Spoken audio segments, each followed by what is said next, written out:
그러니까 어쨌든 지금 오늘 뭐 허성무 의원이 김태열 전 소장한테 이제 받은 문자도 뭐 얘기를 하셨는데 그 뭐 간단하게만 어떤 내용이냐? 20년 총선 앞두고 홍준표가 지역구를 3번 옮기는데 옮겨갈 때마다 명태균이 여론조사하고 자문했다라고 증언을 한 거고 다만 일시와 장소를 특정하지 못해서 말을 못하고 있다. 그러니까 아직은 의혹이라고 하더라도 명태균 씨랑 홍준표 시장이 그냥 만난 거 자체는 문제가 안 되는 거잖아요. 그렇죠. 지금 나온 거에 뭐 결정적 위법 사항이 있다 이런 건 아니에요. 네. 결정 위법 사항이 있다 이런 건 아니고 이 여론조사 같은 경우도 뭐 구체적으로 이게 어떤 과정을 통해 됐는지를 법리적으로 위법성 여부를 따지려면 한참 걸리겠죠. 증거도 더 명확하게 있어야 되고. 근데 다만 이제 지금 관계를 부인하고 있는데 부인할 수 있는 관계는 아니었다. 이 얘기 이런 것들이 지금 확인이 되고 있는 거고. 또 한 가지는 이런 겁니다. 지금 저 2014년 사진이 상당히 의미심장한 게 뭐냐면 명태균 씨가 성장한 과정이에요. 그러니까 명태균 씨가 성장한 과정이 뭐냐면 창원에 기반을 두고 창원이 어쨌든 경남도청 소재지기도 하고 이제 경남도정의 중심지 아닙니까? 네. 근데 여기가 처음에 뭘로 큰 거냐면 그 경남도정에 관한 구체적 정책의 여론조사를 시행하는 걸로 큰 거예요. 그래서 이거를 갖고 예를 들면 우리가 지역에서 국회의원들이나 도지사들이 일을 추진할 때 예를 들면 어느 지역에서 어느 지역으로 가는 길을 내고 싶어. 네. 근데 이 길을 내는 거에 대한 타당성 같은 거를 검증하기가 어렵잖아요. 네. 근데 그때 제일 좋은 게 뭡니까? 여론조사. 여론조사예요. 주민들이 원한다. 그러면 국회의원이나 도지사는 도정을 할 때는 이게 제일 좋은 겁니다. 그러니까 왜냐면 다들 원하지 않냐? 근데 조사했더니. 그 가려운 데를 긁어주는 여론조사로 명태균 씨가 사업을 시작한 거예요. 그렇기 때문에 그때 명태균 씨가 저 회사 지금의 그 밀양공 연구소 전신 회사일 때 좋은 날 굉장히 좋은 날 리서치가 아니라 그 회사 이름이 갑자기 생각나네. 그 회사를 하면서 네. 경남 도정, 창원을 기반으로 한 지역구 의원들의 정책 뭐 이런 것들에 대해서 여론조사를 굉장히 많이 합니다. 그러니까 예를 들면 뭐 창원시 어느 지역에 공영 주차장을 설치하는 게 좋은가 안 좋은가 그러면 자기가 갖고 있는 표본으로 해서 이거를 추진하는 이제 말하자면 국회의원이나 시의원이나 도의원의 입맛에 맞는 여론조사 결과를 만들어내는 거죠. 예. 근데 그것도 그냥 정상적인 여론조사는 또 아니었던 거예요. 아니 그 명태균 씨가 처음에 창원 지역에서 그러니까 전화번호부 사업을 했기 때문에 창원 지역에서의 전화번호는 다 확보하고 있었던 거죠. 그러면 여기서 예를 들면 뭐 창원 성산구에서 무슨 사업을 벌인다라고 하면 성산구의 주민들을 표본으로 하는 여론조사. 근데 그런 여론조사를 하는 여론조사 기관이 없어요. 지역에는. 그렇기 때문에 이 경남도에서 그 명태균 씨 여론조사 덕을 보지 않은 정치인은 사실 없다고 해도 과언이 아닐 정도로 빌드업을 해갔던 거죠. 사람이야. 그러니까 오늘 같은 이슈가 딱 있는 날 김한 기자가 고정인 게 얼마나 좋아. 네. 딱 맞는 날 정확하게 나오셨는데 그러니까. 명태균 씨가 근데 왜 지금 있었잖아요. 있었는데 왜 지금 이렇게 하고 있느냐. 예. 이와 관련해서는 그 명태균 특검을 도입해야 된다라고 하는 것 때문에 그래요. 개인적으로는 명태균 씨가 이제 홍준표, 오세훈 본인은 사실은 김종인이 롤 모델이라고 맞아요. 그 보수의 책사, 킹메이커. 킹메이커. 심지어 윤석열한테 그 얘기도 했잖아요. 당신 2년만 대통령이라. 그러니까 그때부터 이제 그 경원 시대였을 것 같은데 그렇게 대우를 받고 싶어하고 본인 스스로 그럴만하다라고 생각을 해. 근데 이거를 무슨 사기꾼 취급을 하니까 거기에 빡이 쳤어요. 그리고 그러다 보니까 이 명태균 특검을 도입을 해야 된다라고 생각을 한 이유는 뭐냐? 결정적인 거는 창원에서 중간 수사 결과 발표하고 그 전까지도 얘들 뜨뜻미지근한데 김건희도 한번 뭐 소환 조사 내지는 아니면 가서 출장 조사라도 신용이라도 내야 되는데 그때는 출장 조사 했었던 거 아니에요? 서울중앙지검에서 경호처 이런 쪽으로 해가지고 출장 그렇죠. 조사라도 했었던 거 아니야? 그것도 안 하네 하다가 중앙지검으로 이첩하는 거를 보면서 사건을 넘기는 걸 보면서 결정적으로 빡이 쳤어요. 그래서 명태균 특검을 반드시 해서 내가 니네들 껍데기를 벗게 그쪽 표현입니다. 껍데기를 다 벗겨버리겠다. 그리고 맞아요. 돼지는 잔치날 잡는다. 즉 대선이 가까울수록 이 공격의 강도 폭로의 강도는 점점점 더 세질 것이다라고 예고를 하고 있는 거예요. 근데 이게 왜 뭐 검찰이 수사 열심히 하지 않았느냐 이제 이런저런 얘기를 하는데 저는 이게 서울지검으로 이첩하면서 이게 전형적인 그 전국 유람이거든. 팔도 유람 사건을 팔도 유람을 시켜요. 검찰들이 빠르게 수사를 하지 않겠다 싶으면 사건을 팔도 유람을 시킵니다. 어떻게 하냐면 여기도 지금 이 사건 조사 대상자가 서울에 많으니까 서울지검으로 보내요. 그랬단 말이에요. 그렇게 얘기했죠. 네. 그렇게 얘기했잖아요. 자, 그런데 만약 여기에서 누가 뭐 호남 뭐 목포에 사는 사람이 나왔다. 그럼 사건을 다시 목포로 보냅니다. 그랬다가 부산 사람이 나오면 검찰에서 흔히 하는 방법이에요. 그래요? 네. 그렇게 해서 기록을 유람을 시키는 거예요. 유람. 시간은 계속 늘어지고. 시간은 계속 늘어지고 서울중앙지검에서 그럴 겁니다. 보세요. 원래 창원지검에서 포렌식 끝났어요. 저지난주에 포렌식 끝났어. 목요일날 포렌식 다 끝났어. 그럼 포렌식 나온 걸 가지고 기존에 해왔던 조사를 가지고 누구를 불러서 조사를 해야 될 거 아니야. 안 하고 서울로 보냈어요. 네. 그럼 서울에서 사건을 받은 사람은 어떻게 해야 돼? 다시 사건을 처음부터 다 검토를 해요. 1페이지부터 다시 봐야죠. 1페이지부터 다시 봐야 돼요. 그럼 왜 수사 안 하냐? 그럼 열심히 수사하고 있습니다. 맞지? 수사는 열심히 하지. 근데 중복해서 하는 거죠. 창원에서 했던 거. 창원지검에 있던 사람들도 갔다 그러는데 지금 창원지검에 있는 팀만 가지고는 이 수사의 사이즈가 답이 안 나와요. 수사의 사이즈가 지금 오세훈, 홍준표 둘만 해도 얼마나 사이즈가 커요. 그렇죠. 함부로 소환하기도 어려워요. 여권의 잠재적인 대선 후보들이란 말이야. 그 시간 얼마 안 남았어. 이제 한 60일 남은 거 아니에요. 네. 그러니까 이렇게 해서 팔도 유람을 시키면서 시간을 끄는 거예요. 그거를 명태균도 알아요. 그러니까 명태균 이거 검찰에서는 기록이 팔도 유람하다가 그냥 사건이 소리 소문 없이 지나갈 수도 있겠다라고 하니까 특검하자라고 얘기를 하는 거예요 지금.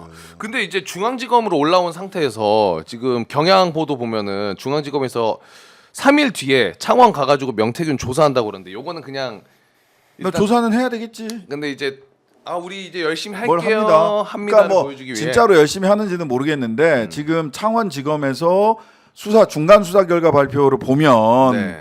사실 명태균, 강혜경 등 그 주변에 있는 사람들만 전부 다 전부 다 기소하겠다고 하는 거지. 네. 그 범위를 못 벗어나요. 근데 이게 김영선, 명태균, 강혜경이야. 네. 이게 기자 입장에서 보면 12월 3일 전으로 확 달라졌는데 12월 3일 전까지 이런 거예요.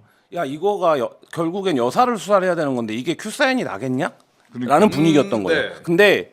근데 이게 역설적으로 여사 문제이기 때문에 정권이 바뀌거나 특검이 도입되면 우리가 뭘 했는지가 낱낱이 까지니까 할 수 있는 건 해놔야 돼. 가 그렇지. 분위기였던 거예요. 근데 12월 3일 날 계엄이 났어요. 검사들도 다 알아요. 이 탄핵이 될 걸. 그럼 정권은 바뀌는 거예요. 60일 안에 선거를 치러야 돼요. 그럼 지금은 어떤 큐사인이 있어야 되는 거냐면 이걸 건들면 국민의힘 다 죽을 것 같은데? 근데 이거를 거야, 선거 앞두고 우리가 이렇게 한쪽에 그러니까 예를 들면 검사 입장입니다. 검찰 입장에서 이렇게 한쪽에 줄 서도 되는 거냐? 아무리 정권 바뀐다 그래도? 아무리 국힘이 어려운 게 자명하더라도 그러니까 하더라도 이렇게 해도 되는 거냐? 우리가 그래도 우리가 정체성이 그게 아닌데 지금 정체성에 혼란이 왔지. 이 상황인 거예요. 그래서 이게 첫 번째 큐사인이 때 12월 3일부터 최근 분위기까지 야 대통령이랑 여사랑 다 날아갔으니까 이거 이제 하는 거 아니야라고 했는데 지금 검찰의 분위기는 이거를 하면 다 날아가는 건데 자 그렇게 해서 우리가 한번 해서 지켜볼까? 우리가 수사권도 지켜내고 또 해볼까? 우리 2016년도 17년도 한번 해봤잖아. 이렇게 판단을 하느냐? 아니야. 이번에는 이걸 해도 우린 다 죽을 것 같아. 그러니까 여기를 살려놓는 게 나은 거 아니야? 5년을 더 있으면. 그러니까 지금 저는 이 갈림길이라고 봅니다. 그런 고민 뭐 저도 비슷하게 생각해요. 야 대박이다. 그러니까 그들이 선택할 수 있는 건 딴 게 아니라 그 기록을 유람시키는 겁니다. 시간을 지체하는 거예요. 지체. 그러면은 만약에 특검으로 가면 달라져요? 이게 특검을 완전 하면은 속도를 내는 거죠. 속도를 그냥 쭉 네, 대선이고 쭉 빼는 뭐고 거야. 그냥 쭉 빼는 거야. 그래서 내가 보기에는 한동훈 쪽에서 지금 제가 보기에는 그 김문수 블랙홀에 들어가는 순간 본인도 나중에 5년 뒤 몇 년 뒤에도 정치 다시 하기 어려워지고요. 왜냐면 그거 다 박제돼서 남거든. 김문수 블랙홀로 그러니까 단기간에 그렇죠. 이 선거에서 이기겠다고 김문수 블랙홀로 들어갈 게 아니라 명태균 특검에 그 찬성을 해가지고 창조적인 파괴를 하는 게 제가 보기에는 김문수래 한동훈 개인에게도 낫고 한국 보수 정치가 한번 그래도 황골탈퇴 한번 하는 데도 낫습니다. 한동훈에게 제가 정치 컨설팅을 한다면 야 털어 이번 기회에. 근데 진짜 지금 오늘 그 저녁에 봉지욱 기자가 또 MBC에 나가가지고 거기서는 이렇게 얘기하셨네. 검찰 보고서에도 김영선 공천 관련해가지고 김건희 요거 다 알고 있다는 거지. 다 알고 있었고 다 다 알고 있었고 그리고 김기현 지도부 그 당시에 김건희가 공천 개입한 거 다 알고 있었고 당시에도. 근데 이 명태균 지금 녹취가 계속 나오고 있잖아요. 네. 다음은 김영선 녹음 파일 차례다. 그러니까 김영선도 김건희랑 통화한 게 꽤 많이 있는데 요거 갖고 있다 100%. 그렇죠. 그러니까 폭로를 하니 많이 이랬던 얘기가 있었던 거지. 그러네요. 7불사 홍매화 앞에서 그 딜이 성사가 안 됐던 거죠. 네. 아, 요거 어쨌든 대선 국면 가면은 재미는 있을 것 같은데 확실히. 그리고 지금 홍준표 말고 아까 얘기해주신 이제 오세훈 시장 관련해서도 또 하나 지금 변호인 통해서 공개가 된 게 오세훈 시장이 김영선한테 나 도와주면은 SH공사 사장 자리를 약속을 했다 이런 이야기를 했어요. 근데 그거 관련해 가지고 반박으로 나온 건 오세훈 측에선 공상 소설이다. 그러면서 고소를 했는데 저는 개인적으로 이거는 명태균 씨를 그러면 고소하는 게 맞지 않나라고 하는데 남상곤 변호사를 고소하겠다 이런 입장을 냈네요. 근데 이것도 그래서 수사가 필요한데 뭐 고소했으니까 입증 책임도 있으니까 진행이 되겠지만 좀 이상한 게 굉장히 많죠. 왜냐하면 이런 거잖아요. 그 김영선, 그러니까 오세훈 씨가 계속적으로 주장하고 있는 건 자기는 직접적으로 명태균을 알지 못하고 한 번 만났는데 안 만나 쳐냈고 그다음에 자기 후원회장이 돈을 준 건 모르겠다 이런 거잖아요. 네. 근데 이쪽에서는 계속 뭐를 주장하고 있는 거냐면 그러니까 그 한 2달 전에 분위기 이런 거였어요. 지금 바쁘니까 일단 그냥 두고 갈게. 뭐 이런 분위기였어요. 예를 들면 이거는 입증할 뭐 필요도 없어 이런 분위기였어요. 왜냐하면 증거를 갖고 있는 거냐. 근데 검찰이 제가 이 방송에서도 얘기했던 것 같은데 수사가 보기에도 사실 오세훈 시장 건이 제일 딱 떨어져요. 왜냐하면 금전이 오고 갔기 때문에. 그렇지. 예. 그러니까 예를 들면 지금 다른 사람들은 아직 금전 관계가 안 나왔어요. 그러니까 명태균 씨가 지금 구속된 것도 2개의 금전 관계 때문이에요. 하나는 공천을 대가로 돈을 받은 거랑 네. 김영선의 세비를 건드린 이 2개의 금전 문제거든요. 그러니까 이게 이거는 수사팀 입장에서는 떨어지는 사건이죠. 근데 오세훈 시장 건은 지금 안 건드리고 있을 뿐이지 이미 금전이 오고 간 게 확인이 됐기 때문에 이건 떨어지는 건이에요. 소위 명태균과 후원회장이라고 하는 김한정 씨. 네. 그러니까 명태균이래. 오세훈과 김한정의 관계만 딱 나오면 끝나요. 끝나는 거죠. 이거는 그 확인할 게 너무 심플해. 근데 오세훈 측에서는 그건 그 사람이 그냥 한 거지 나는 내 쪽에서는 아예 끊어냈다 이렇게 이제 방어하고 있는 거고. 지금 이 얘기도 그래서 SH 사장이 서울시장에 임명할 수 있는 최고 노른자 자리입니다. 맞아요. 근데 야 이게 오세훈은 그러니까 아까 제가 처음에 오세훈은 어느 정도 안겨왔냐면 우리한테 도와만 주면 김영선은 어쨌든 지금까지 드러난 과정으로 보면 명태균이 움직이는 말인 거잖아요. 네. 근데 우리한테 김영선 SH 사장 시켜준다 그랬어. 이 얘기를 변호사한테 한 것 같고 네. 근데 알고 보니까 김영선 지역구를 물려받은 김연아 씨가 사장에 됐었다라는 거잖아요. 그렇죠. 그러니까 이제 그런 관계들을 이것도 말했지만 뭐 이게 본론은 아니겠지만 이걸 입증하는 고발했다라는 건 이게 말로 오간 거기 때문에 사실 입증하기가 쉽지 않을 수 있습니다. 쉽지 않을 수 있는데 근데 어쨌든 오세훈 시장과 명태균의 관계에서의 본론은 금전이 오고 간 거예요. 김영선 의원이 감옥에 계시지만 지금 구치소에 있구나. 아직 네, 판결이 구치소. 안 됐으니까 구치소에 계신데 진실을 밝히세요. 아 그렇죠. 김영선 의원이. 김영선 의원이. 근데 그럴 정도의 의의는 아닌 것 같아. 제가 수돗물보다 깨끗한 물을 공급해드릴 의향이 있으니까 진실을 밝히세요. 제가 뭔가 이게 사람이라는 것도 그런 거 있잖아요. 어느 비리에 연루가 됐다가도 더 이상 이제 내가 빠져나갈 곳이 없다. 그냥 이거는 솔직하게 털고 가야겠다라는 강단이 있는 사람이면은 기대를 해볼 만하거든요.